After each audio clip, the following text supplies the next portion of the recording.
You see, they're not even saying that if the election is rigged or manipulated. They are saying if they do not win. No, they say they want to win at all costs. No. I was at that press conference when they say that if the elections were rigged, that they are going to form a parallel government. They say if the elections were rigged. Rigged in their own terms, by their own judgment. Once they lose in Nigeria, everybody, not Nigerian politicians, once you lose an election, it is rigged. So, that's, in other words, they are saying that once they do not win this election, once Nigerians will not vote for them, then they are going to make Nigerian government and they are going to form parallel government, which to me is very treasonable. We will see people in other advanced democracies making such inflammatory statements. Is your party jittery with the current trend of things? We are not jittery. We are resolutely confident. We are very assured that by the grace of God, we are going to win the election. And I have reasons to say that. President Goodluck Ebele Jonathan has performed creditably well in the last 4 years.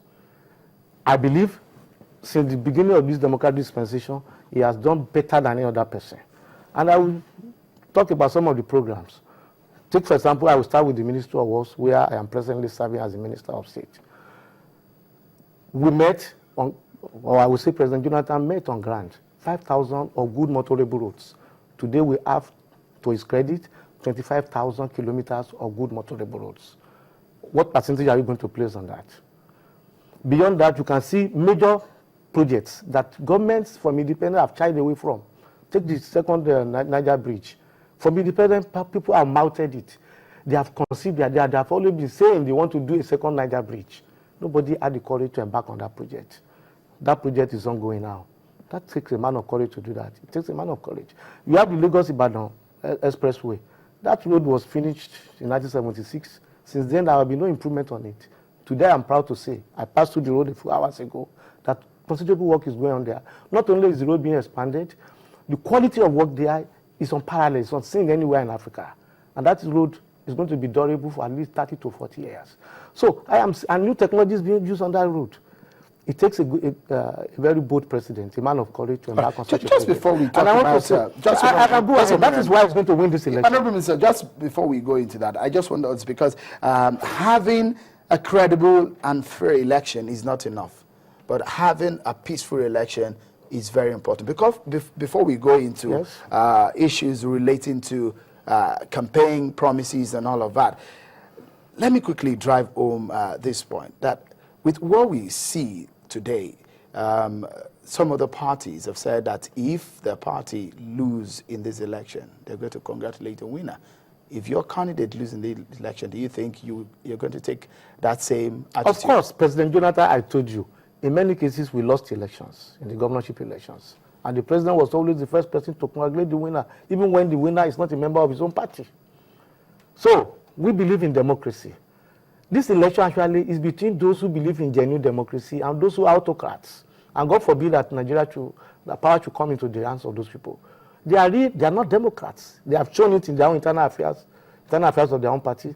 They have said it in their utterances, We have seen it in their actions, that these people are autocrats. God forbid that power should fall into the laps of those people.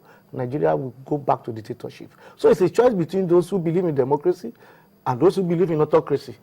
A choice between those who believe in the unity of this country and those who are preaching division, who are preaching extremism and fundamentalism, and those who believe in tolerance and freedom. For the first time, we are seeing this kind of agreement between politicians when they come together and they say, look, there must not be violence in this election. The blood of our citizens cannot be sacrificed on the altar of elections and all of that.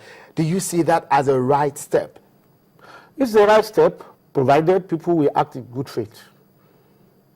Like I said, well, it is one thing for you to append your signature to a document. It is another thing for you to faithfully act on that, on the tenets of that document, on the wordings of that document. I do not believe that General Buhari and his co-travelers in the APC will keep faith with that document. Why are you concerned about General Buhari? I am concerned because of their present utterances. I am concerned because of the antecedent of General Buhari. Because, look, I can only judge you by your antecedents, by what you have said before, by what you have done before. And then I'm saying that General Buhari has never preached peace in any election. But it's the same man, we heard him was saying that he's committing himself to that path. I will allow his actions to speak louder than the voice.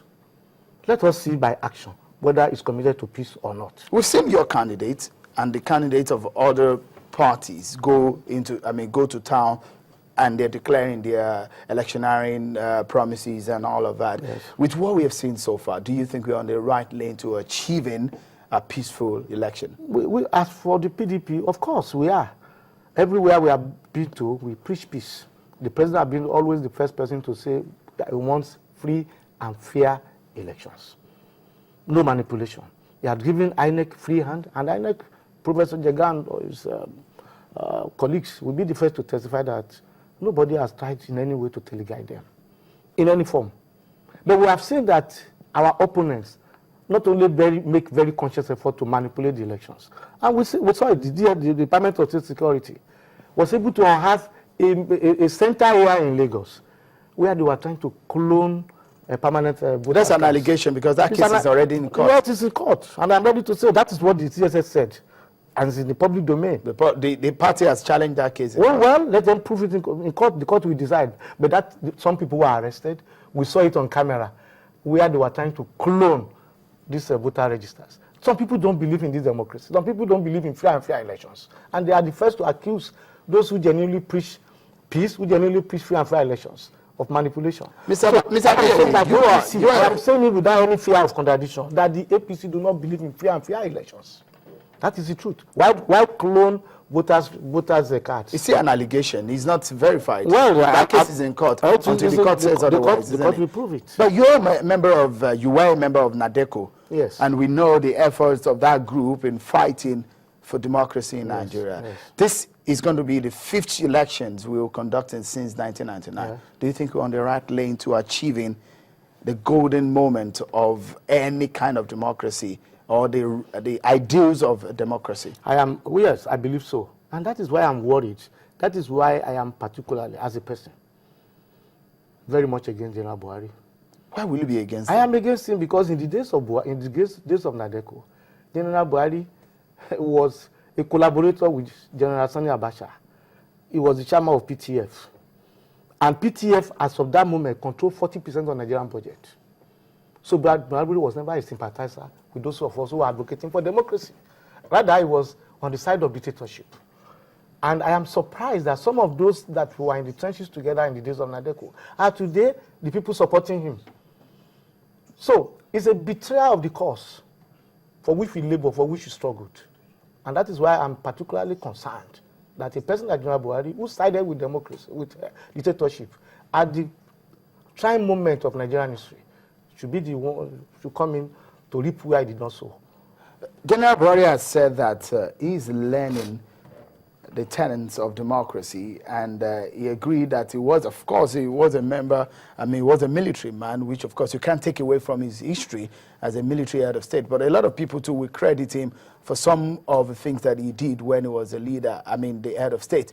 But the fact remains that those were days that he was as a military head of state. But hasn't things changed? General Buhari, but he's not even the only military leader that is now in democracy. I can say we have had many military leaders in Nigeria, but I would say that the worst of them all was General Buhari, and I say it with every sense of responsibility. General Buhari, point to one single project that General Buhari executed in 2 years that he was in office. We are here in Lagos. Point to one. Some people criticize Babangida. Babangida is this, Babangida is that, but I will point to Third Mainland Bridge. Babangida constructed the Third Mainland Bridge. We can point to so many other things that Babangida achieved during his own era. I am yet to see one single project, and I was a journalist in those days, and we saw what everybody did. General Buhari had no single thing to his name for 2 years. Rather, he was concerned with why flogging Nigerians who are queuing for rice. Is that the kind of era we want to go to? The era of National Supply Company, be the sole importer of rice, or what they call Ensenko, essential commodities, and people will line up and they will be flogging them, and they say that is discipline. Is that the kind of era we want to go back to in Nigeria? That is the dark ages. We can't go back to that era. Nigeria must be futurist. We must be looking to the future. We are in the modern world. You don't believe that Buhari of that period and now as General Buhari, when he was young. Do you believe maybe it could have changed. General Buhari, when he was young and vibrant. You're talking about his past now. I'm Yes. saying that could he have Achieved changed? nothing. You don't believe? I don't believe he has changed. 3 times he has In stood this for program, to contest. 3 times he has contested. And what was his platform? What was the manifesto? What were the programs that he offered Nigerians? None. Other than in the first instance. Will it be unfair to say he has offered Nigerians? In 2003, the major reason was that, okay, he didn't like Obasanjo and believed it was for the North. So he came out. His major interest was to champion the interests of the North. 2007, I don't know, those who are pushing him, those who are his handlers, who want to push Buhari forward, they came out again. But I am yet, look, if you have contested for 4 times, by now some of your projects, some of your programs should be so well known to Nigerians, should be ingrained in our consciousness. All right. I can say that. Mr. Adeyeye, we take a moment here on the program. We've been talking to the Minister of State for Works, Mr. Dayo Ayeye. And when we come back, he will be telling me about the chances of his party, the PDP. They are the ruling party in Nigeria and they stand a very strong test with the opposition party and so many other parties as we go into the general elections. We'll be right back.